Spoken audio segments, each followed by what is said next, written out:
Bonjour à tous, on se retrouve pour un nouvel épisode de la saison 3 de Wings Club. Alors je sais que ça fait très longtemps qu'il n'y a pas eu de review sur la chaîne, je m'en excuse, j'ai eu pas mal de problèmes personnels qui m'ont empêché de continuer la série. Mais cette fois, ça y est, on s'y remet et j'ai bien l'intention de conclure cette saison 3, qui est la dernière dont je me souviens réellement. Alors, comme ça fait également longtemps que j'ai pas regardé la série, il est possible que je fasse des commentaires sur cet épisode par rapport à ce qui avait déjà été montré dans des épisodes précédents. N'hésitez pas à me dire si jamais il y a eu des fautes. Mais je me suis vite fait revu le dernier épisode, l'épisode 8. Je crois qu'il y a que deux, trois trucs quand même un peu bizarrement fichus quand même. Alors, cet épisode, il est un petit peu bizarre et décevant, je dirais, dans sa construction. Puisque donc, on s'était quitté dans l'épisode 8 avec Sky qui avait été manipulé par Diaspro et sous le contrôle désormais de Valtor et qui avait complètement rejeté euh, Bloom, qui avait même rejeté ses amis, hein, soyons très clairs, pour décider que finalement, en fait, c'était Diaspro la femme de sa vie et qu'il allait finir par se marier avec elle et blablabla. Et donc, dans cet épisode, on se concentre beaucoup sur la tristesse de Bloom. Forcément, elle vient quand même de se faire jeter, surtout qu'elle devait quand même rencontrer vraiment officiellement ses parents, tout ça, tout ça. Mais je me dis, est-ce que la série a oublié la saison 1? Parce que Bloom qui se dit, ah là là, ça me fait vraiment trop mal au cœur, je pensais pas qu'on pouvait se sentir comme ça. Alors, c'est peut-être parce que j'ai la saison 1 vraiment très très en tête, hein, mais je me souviens, moi, de moments où on a découvert que Diaspro était la fiancée de Sky, et que Sky n'était pas vraiment Brandon, mais le prince d'Héraklion. Donc déjà, je me dis, ouais, ok, pourquoi pas, tu devrais quand même savoir ce que ça fait, Bloom, un tout petit peu. Surtout que même en saison 2, votre relation, elle était un petit peu compliquée, quoi.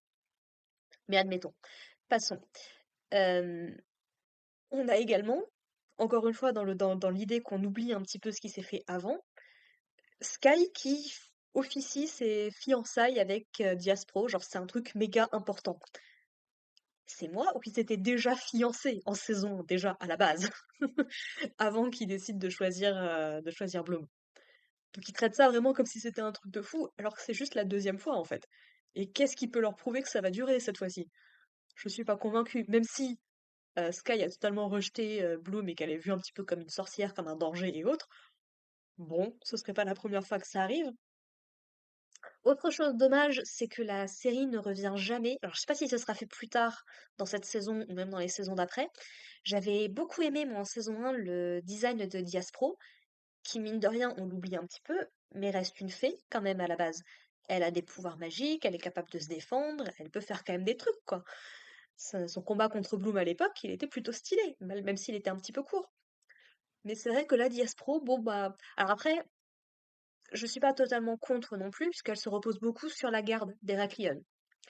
J'aime beaucoup aussi le fait qu'elle leur fait bien remarquer qu'ils se font avoir par des distractions de niveau vraiment bébête, mais admettons pourquoi pas. Donc d'un côté, j'aime bien qu'elle se repose complètement sur la garde en mode je suis une petite chose fragile et autres, sauf que on savait déjà depuis la saison 1 qu'elle avait quand même des grands pouvoirs et qu'elle était capable d'agir, quoi. Donc si elle voulait vraiment se débarrasser de Bloom et des Wings, ce serait pas très très compliqué non plus pour elle, quoi. Enfin, elles sont 4 contre 1, donc ça aurait été compliqué, mais elle aurait au moins pu mettre l'effort, quoi. Donc bon, un petit peu dommage. Et puis vraiment, grosse occasion manquée, c'est que on n'a aucun des spécialistes, en fait, qui n'a l'occasion de discuter avec Sky de ce qui s'est passé, quoi. Alors autant dans l'épisode dernier, il s'était un petit peu barré en Tsum Tsum rapidement parce que la situation était un petit peu compliquée. En plus, il y avait eu toute l'attaque du dragon avec Sky qui avait mené du coup à l'enchantrix de Stella en sauvant son père. Mais c'est vrai que du coup, bon, on a Brandon qui timidement décide d'aller sur Heraklion pour parler à Sky, mais au final, bon il en ressort rien, quoi. Il a même pas l'occasion de parler à Sky. C'est un petit peu dommage, ça reste quand même son ami le plus proche. Je rappelle qu'à la base, ils avaient échangé leurs identités pour protéger Sky, qu'il y aurait pu y avoir moyen de faire un truc là-dessus, quand même. On a Riven qui brièvement va emmener les filles sur Heraklion pour qu'ils essayent un petit peu de s'infiltrer. Alors, chose que j'ai très bien aimé, c'est que du coup, il pose le vaisseau et les filles se barrent. Je me suis dit, il est où Riven? Il fait quoi? En fait, il était resté dans le vaisseau du coup pour faire un petit peu distraction. Et il a quand même des mots assez forts et assez vrais par rapport à Bloom, même s'il garde toujours ce petit côté narquois, bah, ça me plaît de voir les gens un peu souffrir. C'est vrai que là aussi, il aurait pu y avoir un petit peu d'évolution dans le personnage aussi, mais bon, c'est pas grave. C'est ce côté-là aussi qui est intéressant avec le personnage, qui le différencie un petit peu du reste des spécialistes. Mais donc du coup, il dit quand même à Bloom que même s'il approuve pas forcément le choix de Sky et surtout la façon dont il a présenté les choses, bon bah, il respecte quand même son choix et que Bloom pourra faire tout ce qu'elle veut, elle ne pourra jamais forcer Sky à l'aimer si vraiment ses sentiments sont retournés auprès de Diaspro. Donc il a quand même des bonnes remarques à ce niveau-là. Mais c'est vrai que du coup, lui non plus, bah, il parle jamais à Sky non plus, alors que bon, bah, leur rivalité, c'était quand même un truc qui était établi depuis la saison 1. Et c'est quand même une belle occasion manquée, parce qu'on avait quand même du coup Riven qui était repassé du bon côté en saison 1, qui avait eu tout un truc avec les spécialistes. Ça aurait été l'occasion pour lui du coup d'essayer de sortir un petit peu Sky, ou au moins de faire quelque chose. Ça s'est jamais fait. Elia n'est pas là non plus dans cet épisode-là, mais j'ai l'impression que le personnage a été un petit peu oublié depuis le début de la saison aussi, mine de rien. Et pareil, Timmy qui connaît quand même Sky depuis quelques années, qui faisait quand même partie du groupe de... Là où autant Elia, il est arrivé que l'année dernière, donc admettons, il n'a pas forcément les mêmes liens, mais Timmy, quelque chose, non? Même pas? Non, on pense même pas à le contacter. Parce que autant on a Stella du coup qui essaye de savoir un petit peu ce que fait Brandon, puisque ça fait quelques jours qu'elle n'a pas eu une nouvelle. Voilà, il y a quand même un lien qui se fait. C'est carrément Musa qui va demander à Riven de les aider à aller sur Heraklion. Mais il y a même pas Tekna qui aurait pensé peut-être à demander à Timmy de venir, soit pour les accompagner, ou soit pour rester avec elle, parler un petit peu de science, parce que Tekna fait aussi des trucs de son côté dans cet épisode-là. Non, le personnage n'est même pas là. Et ce n'est pas aidé par le fait que bah, la malédiction qui est sur Sky, au moins temporairement, est brisée à la fin de cet épisode, en fait. Puisque donc, les filles vont essayer du coup de discuter avec Sky, mais il est toujours dans son truc, donc il va essayer de les attaquer. Et je ne sais plus, je crois que c'est Flora ou Musa, c'est une des deux, qui mentionne que bah, il y a que la poussière de fée du coup qui peut briser ce sortilège parce que elles vont finir par découvrir ce qui s'est passé, puisque en l'attaquant, en se défendant, bon, bah, elle révèle la marque de Valtor. Et elles se disent, ah bah oui, mais il y a que la poussière de fée qui peut nous aider. Ça tombe bien, Stella est là, donc elle va utiliser la poussière de fée, et c'est terminé, quoi. C'est là aussi que c'est dommage, ça aurait pu être un truc mis en place sur plusieurs épisodes, à essayer de trouver des solutions, des machins et autres. Et non, encore une fois, une belle occasion manquée. Alors, Sky reste sur Heraklion à la fin de cet épisode-là. Il a même pas vraiment le temps de parler avec les autres personnages, donc, selon toute logique, il serait très facilement possible pour Diaspro bah, de le remettre sous influence, en fait. Pour le coup, ce serait totalement faisable. On a Riven, du coup, qui va permettre de ramener les filles à Alphea, mais on a quand même Brandon qui s'est fait arrêter par la garde et qui reste du coup à Heraklion. Donc peut-être qu'il en sortira quelque chose, peut-être qu'ils auront une vraie discussion ensemble tous les deux. Donc ça, j'attends de voir, mais c'est vrai que c'est un peu dommage quand même, du coup. Euh, ça aurait mérité à être un petit peu plus mis en avant, quoi. On va également avoir Bloom qui va refaire un petit passage chez elle. Bon, qui pareil, encore une fois, est réglé vraiment de façon expéditive, quoi. C'est milieu d'épisode, elle rentre chez elle, genre 5 minutes après, elle est repartie, quoi. Donc voilà, elle est juste venue pour se mettre un petit peu au frais. C'est une chose que j'ai bien aimée dans cet épisode, c'est qu'on appuie vraiment le fait que les parents de Bloom sont toujours là pour elle, sont toujours là pour l'écouter, que c'est bah, son refuge quand les choses ne vont pas. Donc ça, pour le coup, j'ai bien aimé. Sa mère qui lui dit de ne jamais abandonner, de toujours essayer de connaître le fond de l'histoire, en fait, parce que là, Bloom, concrètement, ne savait pas trop pourquoi est-ce que Sky l'avait complètement rejeté comme ça. Et on a son père, du coup, qui, en bon papa, se dit, t'as qu'un mot à dire, ma fille, et puis je vais lui faire, je vais lui expliquer un petit peu ma pensée sur cette situation, sur la façon dont il t'a traité. Donc ça, voilà, pour le coup, c'est plutôt mignon, mais c'est vrai que c'est réglé en deux temps, trois mouvements, quoi. D'autant que c'est d'autant plus stupide que l'épisode se concentre également sur le fait que, bah, voilà, maintenant que Valtor est de retour, bon bah il va très certainement attaquer une des trois écoles de magie, puisque bah Saraphine, Faragonda Saladin faisait partie de la Compagnie de la Lumière qui a mis fin aux agissements de Valtor à l'époque. Et que donc ce serait effectivement logique qu'il essaye de s'en prendre à eux, puisqu'on nous raconte que les parents de Bloom sont morts suite à leur bataille contre Valtor.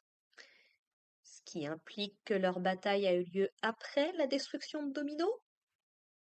Ou que ça a eu lieu avant, et à ce compte-là, ils étaient déjà plus là quand les trois sorcières ont attaqué Domino? Niveau timeline, je suis pas convaincue que ça tienne, mais bon, on verra ce que développe la série plus tard.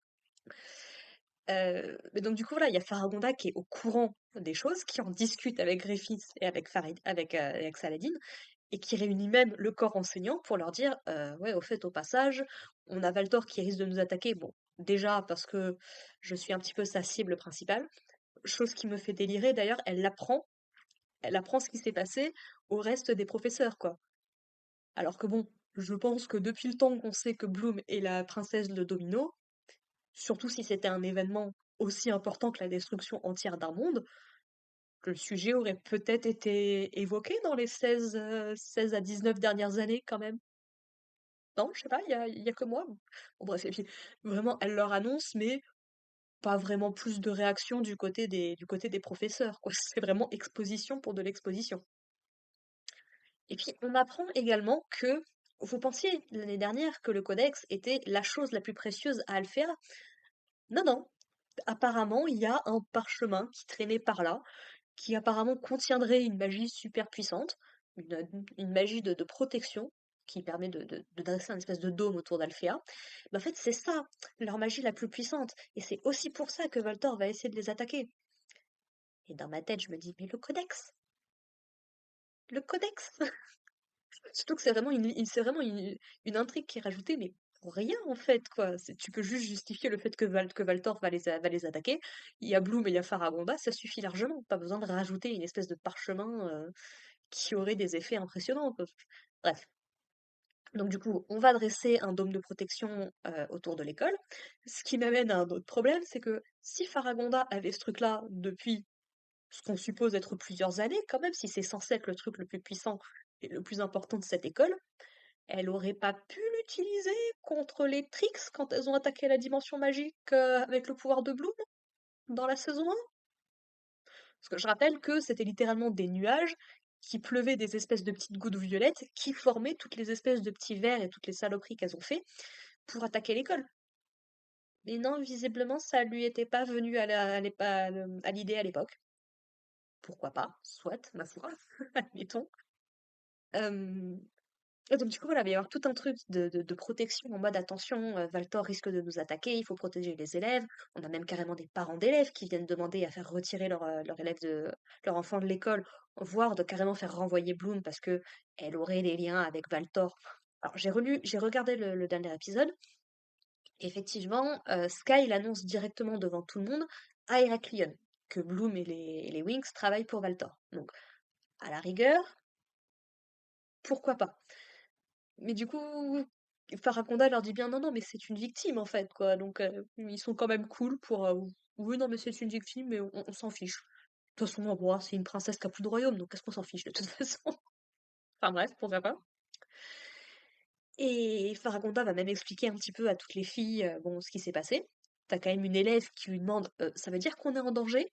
Et Faragonda qui a l'audace de dire non, voire carrément de dire aux parents non, non, mais ça n'a rien à voir avec l'homme. Rien du tout. Non, non, franchement, rien. Et je me dis, non mais, ça me rappelle toutes les vannes qui sont faites sur le professeur Dumbledore dans Harry Potter. Ce côté, non, non, mais en fait, Poudlard, c'est un des endroits les plus dangereux du monde magique, en fait, quoi, vu ce qui se passe dans cette école. Ça, c'est vraiment, pourquoi leur mentir, Faragonda? Je veux dire, la plupart des élèves, surtout si elles ont au moins l'âge de Bloom, à la rigueur, s'il y en a s'il y en a des plus jeunes, mais bon, elles ont quand même vécu l'attaque des Trix, ne serait-ce que ça. Mais également, même si ça a été à une échelle plus réduite, bon, il y avait quand même les attaques pour le Codex quand même, quoi, dans saison 2. Même si ça n'a pas été d'une envergure comme ça. C'est à la rigueur qu'ils n'auraient pas confiance en Bloom parce qu'elle a été possédée. Admettons, je dis pas qu'elle ait été attaquée ou qu'elle ait été un petit peu mise de côté parce que bon, c'est quand même la troisième année qu'elle nous cause des problèmes, pourquoi pas? Mais l'épisode n'en parle même pas! Donc c'est un petit peu dommage. D'autant que là où ça prend un degré délirant, c'est que donc ils ont établi une espèce de barrière magique pour protéger les élèves et pour éviter qu'il se passe quelque chose, quoi. Mais on autorise quand même les élèves à quitter l'enceinte du campus. Puisqu'on a littéralement Griselda qui permet, même si ça lui va pas des masses, mais qui permet aux filles de sortir de l'école pour aller faire un pique-nique. Je veux dire, à un moment, on est en danger ou on n'est pas en danger, en fait? Faut se décider. Et ouais, non, et c'est là où c'est encore pire, c'est que du coup, on autorise Blue à quitter l'enceinte d'Alphéa, alors qu'on sait qu'elle est en danger. Faragonda dit, ça va être directement une des cibles de Valtor pour se venger de ses parents, c'est clair. Mais on la laisse retourner tranquillement chez elle. Bon, outre le fait qu'on a bien compris depuis le temps que Bloom peut se faire attaquer à peu près n'importe quand, encore une fois, je remets ça sur la table. On se souvient de ce qui s'est passé en saison 1, la dernière fois qu'elle est partie parce qu'elle avait des peines de cœur chez ses parents? Moi, j'ai souvenir que Letrix avait attaqué directement sa maison et avait réussi à récupérer son pouvoir. Je rappelle, le pouvoir de la flamme du dragon, qui est censé être un des trucs les plus importants du monde magique. Non, y a que moi à qui ça pose problème? Bon, bon bah d'accord, pourquoi pas. Et sinon, pour finir, on a Tekna qui va rester à Alpha, donc qui ne sera pas présente à Héraclion, puisque donc elle va préparer un espèce de truc, de machine, pour pouvoir briser temporairement la barrière quand les filles voudront revenir, parce que la barrière a un couvre-feu, elle aussi. C'est dans cette optique de ouais, non mais on essaye de vous protéger, mais vous pouvez aller faire un petit pique-nique, vous inquiétez pas, y a pas de problème. Personne pourra vous voir si vous arrive un truc, aucun problème. Et du coup, la barrière a un couvre-feu et à 8 heures, bah, la barrière s'active. Ce qui veut dire que la barrière n'est pas activée tout le temps. Non mais je comprends pas la logique du truc en fait. Donc on a Tekna qui va rester en arrière. Et alors, j'ai revérifié dans l'épisode dernier, mais dans l'épisode dernier, Layla était avec les filles quand elles sont allées à Héraclion. Entre deux épisodes, elle est retournée à Andros. Mais pourquoi? Pourquoi? Alors si, la fin de l'épisode nous explique pourquoi. C'est pour nous introduire le fait que bah Layla, elle aussi, visiblement, est fiancée. Ses parents ont choisi un prince, du coup, de la noblesse de Andros pour qu'elle se marie avec. Et du coup, bah, Layla, elle est vachement triste parce que du coup, bah, elle pourra jamais être libre, elle connaît pas ce garçon, donc qui s'appelle Naboo. De mes souvenirs, c'est quand même un personnage qui est plutôt cool, mais on aura l'occasion de le découvrir dans cette saison, je n'ai aucun doute là-dessus. Et du coup, c'est vrai, c'est un épisode qui est un peu bizarre. On essaye de te mettre en place des enjeux ultra importants, mais on traite quand même de petits sujets de cœur un petit peu à côté. Je me dis, ouais, ouais, bon, sinon Layla, tu sais que t'as quand même perdu la vue et que t'as failli voir ton monde se faire détruire. Je comprends que ça te fait mal d'être fiancé contre ton gré, mais peut-être un peu plus important, non? Tu me diras, ça va aussi pour ses parents, du coup, qui ont décidé de la fiancer à ce moment-là. Mais eux, à la rigueur, il y a une espèce de... Je peux comprendre qu'il y ait potentiellement une espèce d'urgence suite à ce qu'ils ont vécu à cause de Valtor, qui leur font dire, oui, mais ce serait bien qu'on ait quand même une héritière et un héritier de rechange au cas où il devait nous arriver un truc, tu vois. Ça peut à la rigueur se comprendre de leur côté, mais du côté de Layla, bon, peut-être plus important quand même, non? Même si je compatis totalement avec sa tristesse. Mais bon, je sais ce que va donner la relation Layla et Naboo, donc ça m'inquiète pas plus que ça non plus. Donc, enfin. Donc voilà, c'était un épisode de reprise sur lequel j'ai pas eu beaucoup de positifs à dire, je m'en excuse, mais ça m'a fait beaucoup rire en fait de voir les inconsistances dans le scénario. Je suis très curieuse de voir comment tout ça va évoluer sur la deuxième moitié de la saison 3 du coup, et plus tard sur la saison 4, saison 5, saison 6. Je sais plus à combien ils en sont. Voilà, voilà, bah écoutez, j'espère que vous m'en voudrez pas trop pour l'absence de review de ces derniers mois. Ces derniers mois, mon Dieu. En tout cas, voilà, la série est de retour sur la chaîne, donc n'hésitez pas à me dire ce que vous en avez pensé. Et puis, bah, voilà, on se retrouve dès la semaine prochaine. Promis, il n'y aura pas de pause pour la suite de la saison 3, épisode 10. Merci beaucoup de m'avoir écouté. Portez-vous bien, prenez soin de vous, prenez soin de vos proches, et puis À la prochaine. Allez, bye les gens.